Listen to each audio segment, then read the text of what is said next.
Welcome back to this week's episode of EVTV. I'm your host, Sam. And I'm Langston. A lot of people are curious about whether or not we'll be having school dances this year. To find out about homecoming, we go to Zosha and Jordan. With the start of the 2020 school year, schools all across the country are experiencing a vast amount of change from a traditional year. Normally, Eagle Valley High School would be holding our yearly homecoming week festivities around this time. While it is still unclear if any of these events will be held, our student council has been working hard to make something happen. Well, our perspective and our desire is to make homecoming, and not just, like the dance or one specific event, but the whole event, is make it as normal as possible.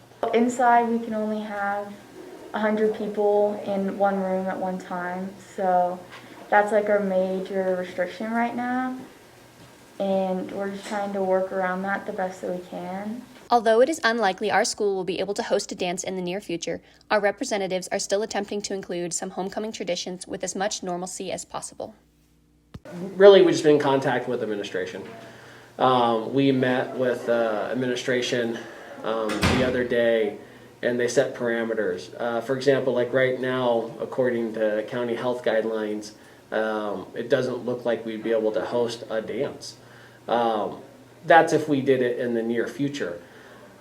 But there's so many different changing dynamics that are taking place, and things are always in flux that who knows what could happen at a later date.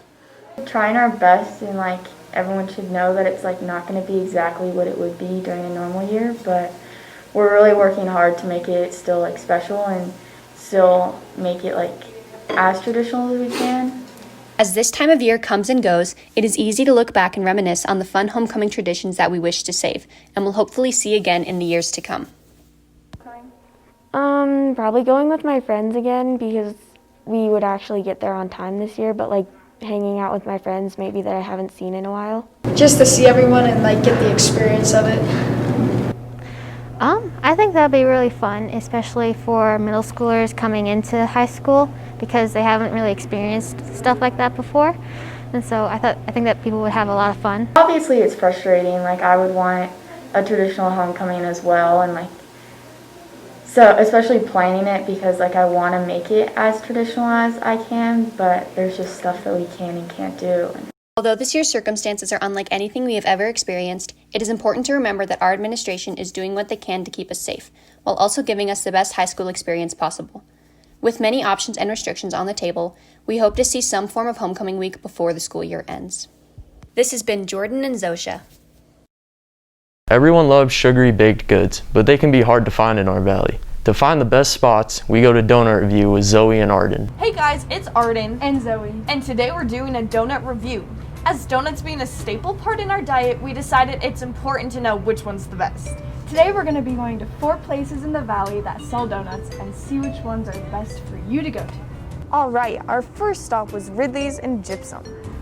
At Ridley's, they had an affordable cost of 89 cents, and the presentation was good, taste was good, but the frosting was a little stale. So with that, we're going to give this donut a 6 out of 10. The next place we went to was City Market in Eagle, and we got another chocolate donut. With an affordable price of 69 cents, this donut was really good. The taste was nice and sweet. The texture was fluffy, and the only thing that could have been better was the presentation. So with that in consideration, we give this donut a 9 out of 10. The next place we went to is Northside Kitchen in Avon. The cost of this donut was $1.85, but it was so worth it. The presentation was gorgeous and the donuts looked so good. They also tasted nice and airy and fluffy and the perfect amount of sweetness. So for this, we're going to give Northside a well-deserved 10 out of 10. Our fourth and final stop today was Village Market in Edwards.